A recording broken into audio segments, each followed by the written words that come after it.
जय हिंद फ्रेंड्स। हमारे channel physical education with Yogesh में आप सभी का स्वागत है। आई होप आप सभी स्वस्थ होंगे। कल हम लोगों ने ब्लड के बारे में पढ़ना शुरू किया था, जिसमें से WBC के बारे में हम लोगों ने पढ़ लिया था।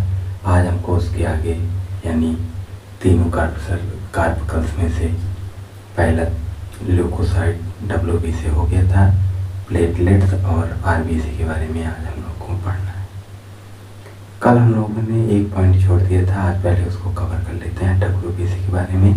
कि जैसा कि हम लोग जानते हैं कि एसिडोफिल्स WBC ग्रैनुलोसाइट में पाई जाने वाली एसिडोफिल सेल को गिनने के लिए हम लोग EOC नामक केमिकल का प्रयोग करते हैं। उसी तरह बेसोफिल्स की संख्या को गिनने के लिए हम लोग मिथाइलेन ब्लू का प्रयोग करते हैं। ये बात कल हम नहीं बता पाए थे, इसको कल की क्लास नोट्स के नीचे आप लोग नोट कर लीजिएगा कि बेसोफिल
बेसोफिल्स को गिनने के लिए मिथाइलेन ब्लू नामक रसायन का प्रयोग किया जाता है।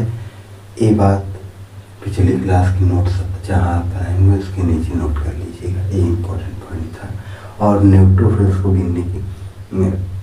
गिना नहीं जा सकता है, इसलिए उसको गिनने के लिए कोई रसायन की जरूरत नहीं पड़ती। चलिए, ये हो गया है। आज हम लोग RBC और प्लेटलेट्स के बारे में शुरू करते हैं। तो RBC, सबसे पहले RBC के बारे में हम लोग पढ़ते हैं, जिसे रेड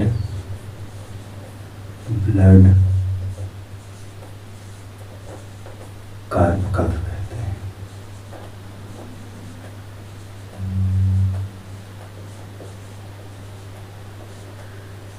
RBC इसे हिंदी में लाल रुधिर कणिकाएं या लाल रक्त कणिकाएं कहते हैं।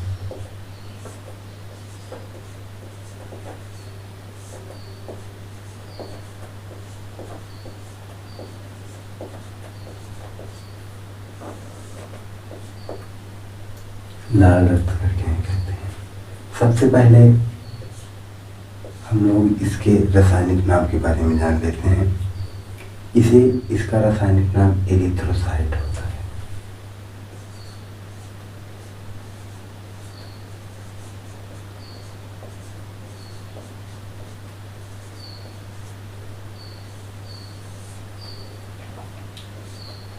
इसे एरिथ्रोसाइट कहा जाता है। एक इम्पॉर्टेंट क्वेश्चन है।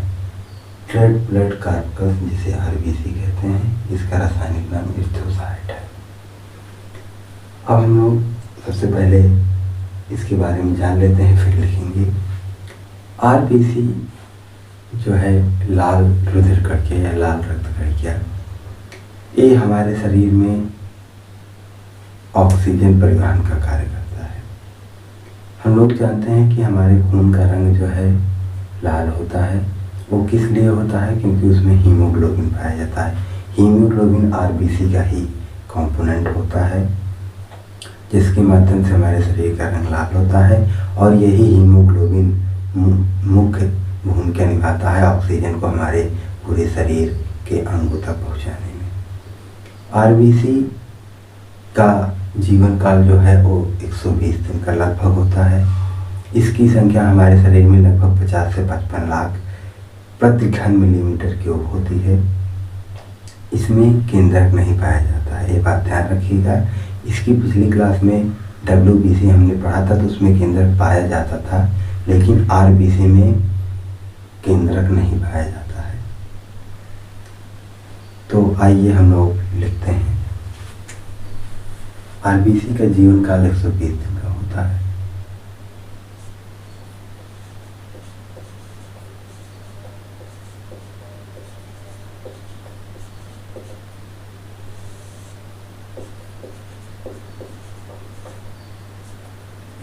दिन का होता है।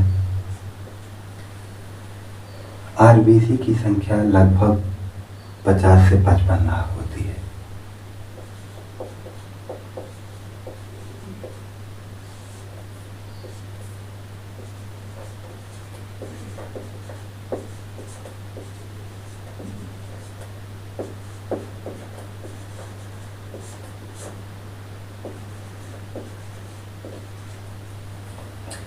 इसमें केंद्रक नहीं पाया जाता है।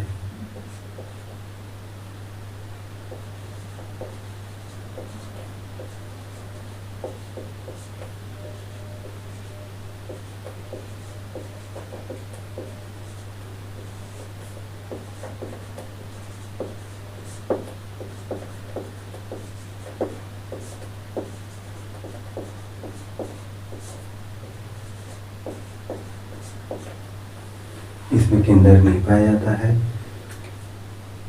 हमारे रक्त का रंग लाल हीमोग्लोबिन के कारण होता है।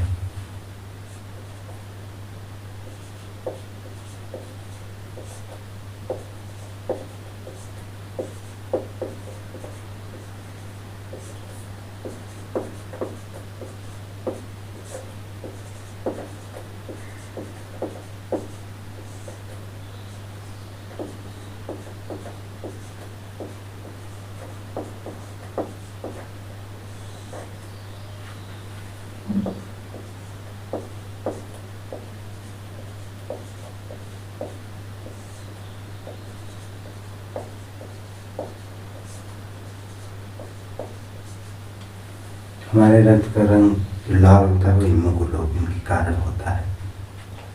यहाँ पर एक इम्पोर्टेंट बात है जानने योग्य कि कुछ जीवधारियों में जो है रक्त लाल ना होकर हल्के सफ़ेद और नीले रंग का होता है। जैसे तिलचट्टा, अगर तिलचट्टा के ब्लड को निकाला जाए तो उसका रंग हल्का नीला और सफ़ेद होता है। ये किस लिए होता है? क्योंकि उसमें हीमोग्लोबिन के स्थान पर हीमोसाइनिन पाया जाता है, जिसके कारण तिलचट्टे या कुछ अन्य जीवधारियों का रंग लाल ना होकर नीला और सफ़ेद होता है। हीमोग्लोबिन में आयरन पाया जाता है, जबकि हीमोसाइनिन में कॉपर पाया जाता है। ये बात याद रखिएगा। आइए लिखते हैं।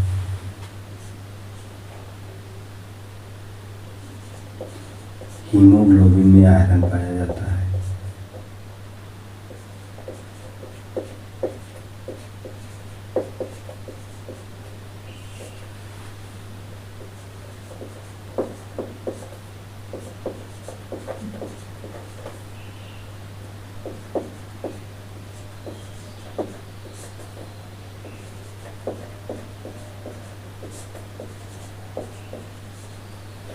कुछ जीवधारियों में रक्त लाल ना होकर नीला सफ़ेद होता है, वो हीमोसाइनिन के कारण होता है।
कुछ जीवधारियों में रक्त का रंग लाल न होकर हल्का नीला सफेद होता है, क्योंकि उसमें हीमोसाइन पाया जाता है। जैसे उदाहरण तिलचट्टा।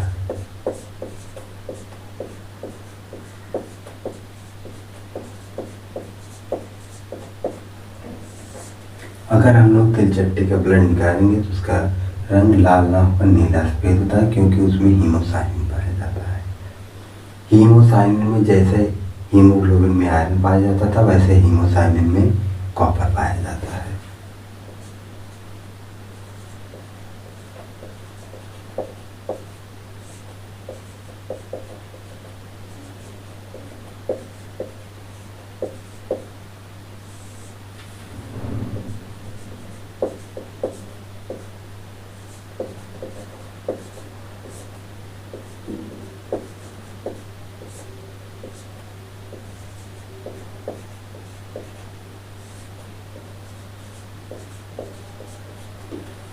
हीमोसाइन में कॉपर पाया जाता है। अब आरबीसी का मुख्य कार्य जो होता है वो ऑक्सीजन का परिवहन करना होता है। ऑक्सीजन को पूरे अंगों तक ले जाने का काम हीमोग्लोबिन करता है, जो कि आरबीसी का मुख्य कार्य होता है। तो लिखते हैं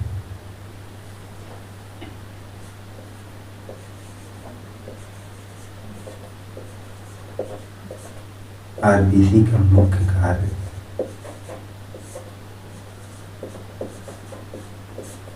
ऑक्सीजन O2 का परिवहन होता है।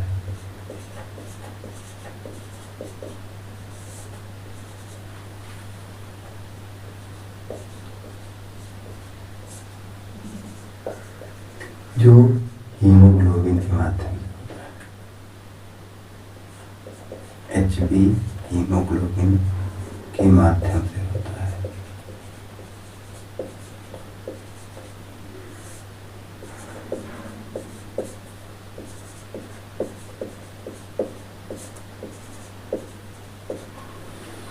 आरबीसी का मुख्य कार्य ऑक्सीजन का परिवहन होता है या हीमोग्लोबिन के माध्यम से होता है। हीमोग्लोबिन के माध्यम से होता है, ये कैसे होता है, थोड़ा सा इसको हम लोग को मैकेनिज्म इसका समझने की जरूरत है। मान लीजिए सबसे पहले हम लोग जानते हैं हार्ट से जो है हृदय से रक्त अशुद्ध रक्त फेफड़ों के पास जाता है। फेफड़ों के पास जब जाता है अशुद्ध रक्त, उसमें हीमोग्लोबिन मिला होता है। वो जो है फेफड़े में जाकर, जिसे लंग्स कहते हैं, उसमें जाकर ऑक्सीजन हीमोग्लोबिन लेता है और बनाता है HbO2, और वह लेकर वो पुनः हार्ट के पास जाता है, जो कि शुद्ध रक्त होता है, और वहाँ से हमारे ब्लड की सप्लाई हमारे ऑर्गन अंगों में होती है। अंग वहाँ से ऑक्सीजन ले लेते हैं और हीमोग्लोबिन पुनः हार्ट के पास चला आता है, और यही प्रक्रिया बार बार चलती रहती है, जिससे हमारे शरीर में ऑक्सीजन सहित रक्त प्रवाहित होता रहता है। आइए उसको मैकेनिज्म को समझते हैं। मान लीजिए यहाँ पर है हार्ट,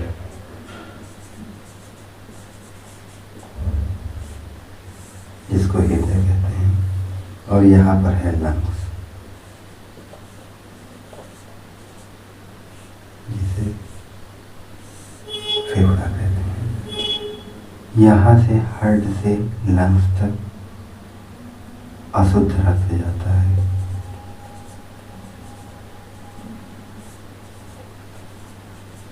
यहाँ एक चीज और बता दें, अशुद्ध रक्त का मतलब वो होता है ऐसा रक्त जिसमें ऑक्सीजन नहीं पाया जाता है। Absence of oxygen are called अशुद्ध रक्त। मतलब अशुद्ध रक्त जो होता है ऑक्सीजन नहीं पाया जाता है उसमें। तो यहाँ से Hb अशुद्ध रक्त में होता है और यहाँ पर आता है लंग्स में, और यहाँ पर वायु होती है जिसमें ऑक्सीजन रहता है। यहाँ से ऑक्सीजन लेता है तो इसका मैकेनिज्म होगा हीमोग्लोबिन यहाँ से ऑक्सीजन के साथ कंबाइन होता है, O2 बनाता है HbO2, और ये रक्त हीमोग्लोबिन और ऑक्सीजन मिल गया और ये रक्त शुद्ध हो गया है। यहाँ से जो है HbO2 निकल कर फिर से पहुँचता है हार्ट के पास, और अब ये रक्त शुद्ध रक्त हो गया है।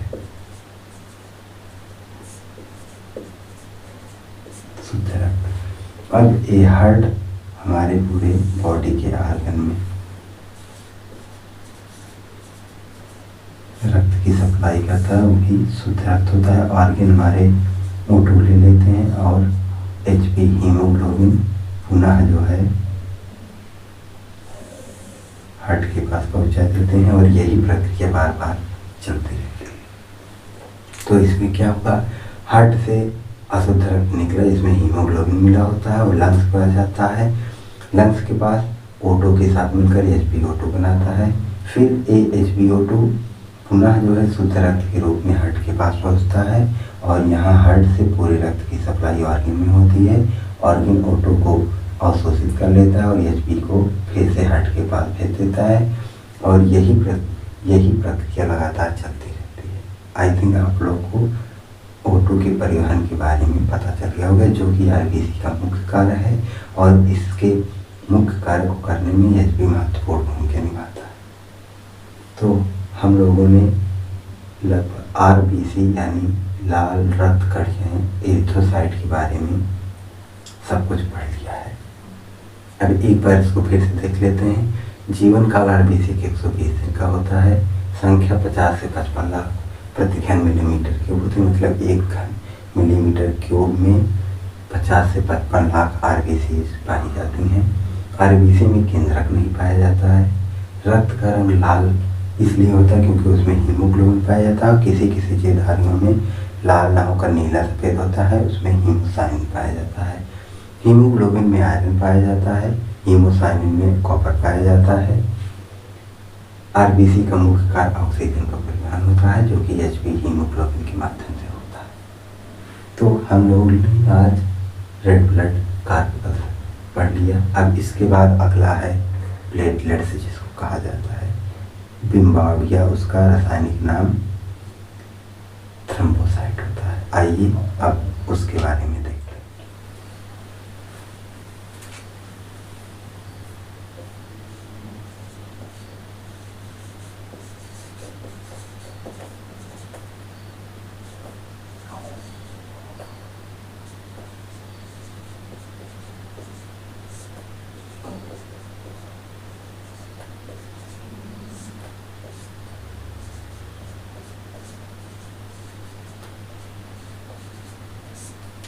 अब हम लोग प्लेटलेट्स के बारे में पढ़ने वाले हैं।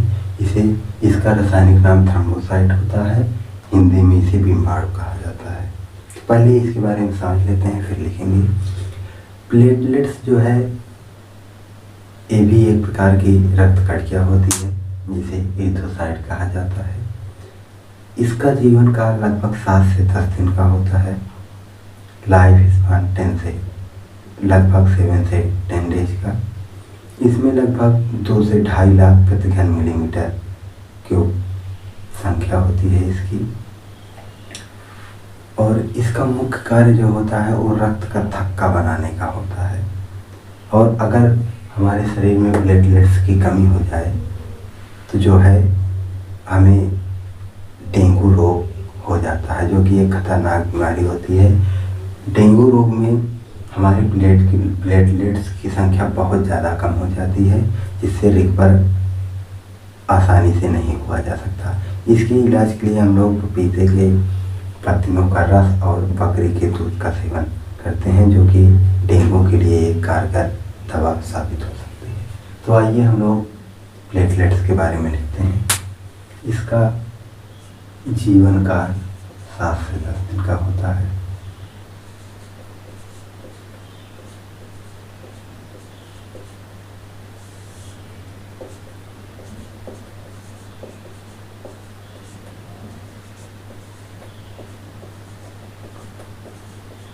जीवन काल 7 से 10 दिन का होता है। इसकी संख्या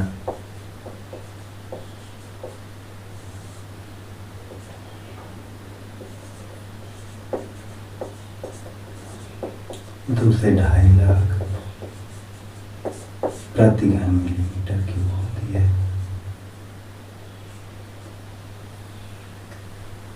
इसमें केंद्रक नहीं पाया जाता है, RBC की तरह ही।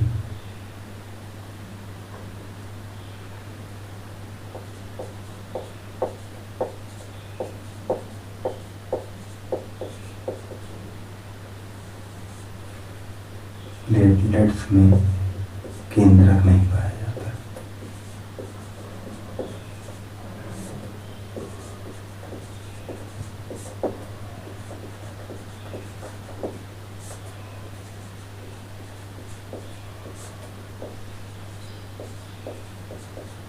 प्लेटलेट्स का मुख्य कार्य रक्त का थक्का जमाना होता है।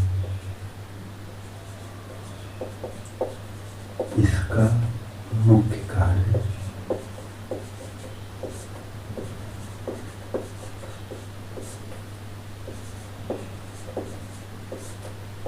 रक्त का थक्का जमाना है।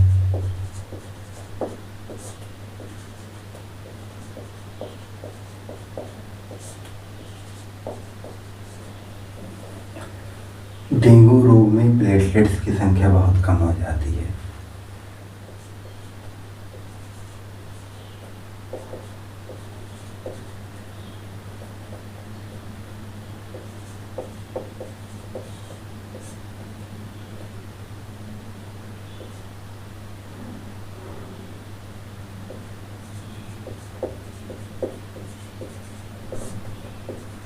डेंगू की बीमारी में प्लेटलेट्स की संख्या बहुत कम हो जाती है।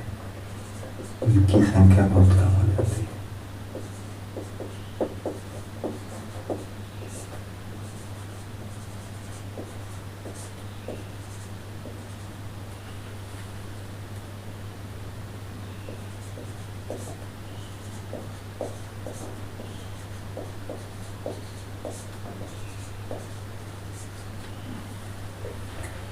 डेंगू में इनकी संख्या बहुत कम हो जाती है। डेंगू से बचने के लिए हम लोग को पपीते की पत्ती और बकरी के दूध का सेवन करना चाहिए।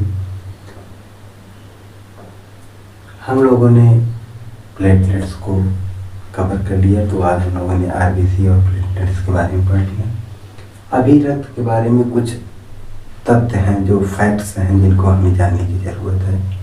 सबसे पहले हमारे शरीर में, पुरुषों में 5.5 लीटर, लगभग 5.5 लीटर ब्लड पाया जाता है, और वही फीमेल में, महिलाओं में लगभग 5 लीटर खून पाया जाता है। रक्त का निर्माण हमारे शरीर के बोन मैरो, अस्थिमज्जा में होता है। यहाँ पर एक क्वेश्चन बनता है कि जो भ्रूण होते हैं, जो अभी जिनका जो है शरीर बन रहा होता है, उनमें अस्थिमज्जा पाई नहीं जाती है, तो उनका खून का निर्माण कहाँ होता है? तो भ्रूणों में खून का निर्माण अस्थिमज्जा में ना होकर उनके लीवर में होता है। तो ये बात ध्यान रखिएगा, एक्सेप्शन है।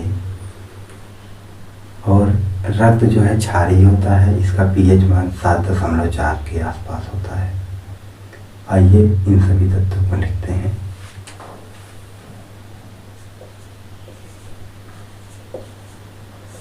रक्त पुरुषों में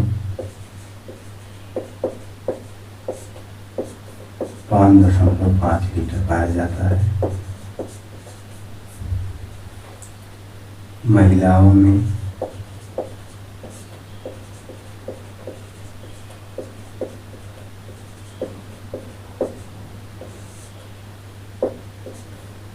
5 लीटर पाया जाता है।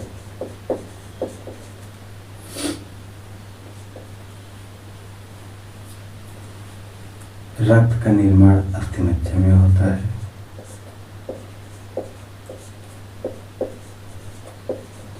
रक्त का निर्माण बोन मैरो, अस्थिमज्जा में होता है। अस्थिमज्जा यानी बोन मैरो।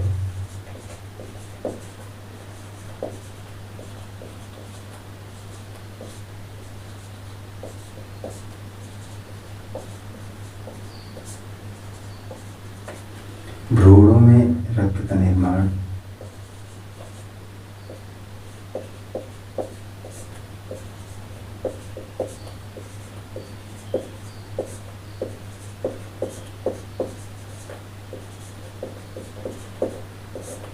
अस्थिमज्जा में ना होकर यकृत में होता है। यकृत लीवर में होता है।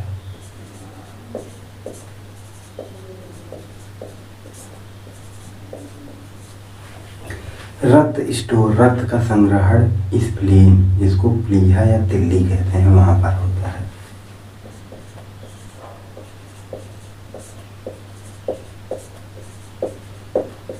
रक्त का संग्रहण स्टोर स्प्लीन,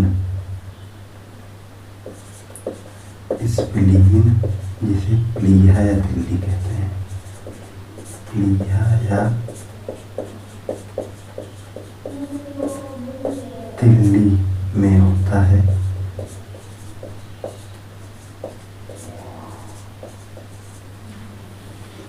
रक्त का संग्रहण प्लीहा या तिल्ली स्प्लीन में होता है।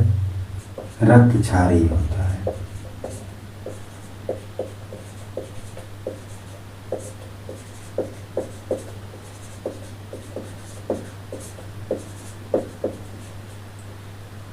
इसका पीएच मान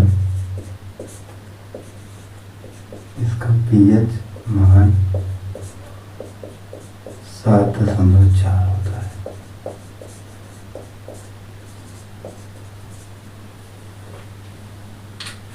और रक्त के जो कार्य हैं वो ऑक्सीजन का परिवहन जानते ही हैं, पोषक तत्वों का परिवहन होता है, उत्सर्जी पदार्थों का परिवहन होता है और तापमान नियंत्रण का होता है। तो रक्त के कार्य क्या क्या हैं?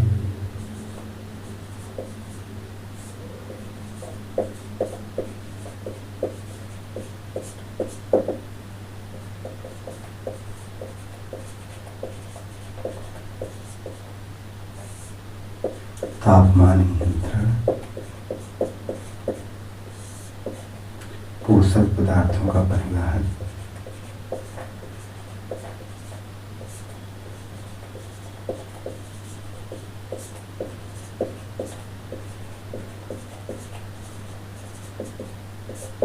उत्सर्जी पदार्थों का परिवहन।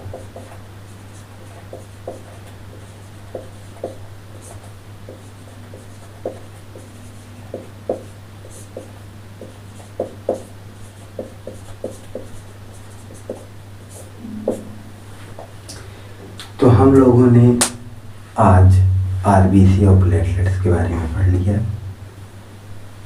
कल हमारे एक साथी, उनका कमेंट आया था कि जो है आपने आरबीसी और प्लेटलेट्स की संख्या और उनके जीवन काल के बारे में नहीं बताया।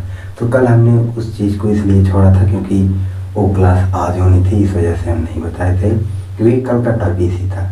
तो इसलिए आपने कमेंट किया, इसके लिए आपको धन्यवाद। और ऐसे ही जिज्ञासु बच्चों की ज़रूरत होती है जो पढ़ने में, पढ़ाई को सीरियस वे में देखते हैं और प्रश्न पूछते हैं। अगर विद्यार्थियों में जिज्ञासा खत्म हो जाएगी तो जो है वो बहुत आगे नहीं बढ़ सकते हैं, क्योंकि एक जिज्ञासु के मन में ही जागने की इच्छा, जानने की इच्छा रहती है। और जिस दिन हम लोग जानना बंद कर देते हैं उस दिन से हमारा ज्ञानार्जन खत्म हो जाता है। इसलिए प्रत्येक विद्यार्थी में जिज्ञासुपन होना बहुत आवश्यक है।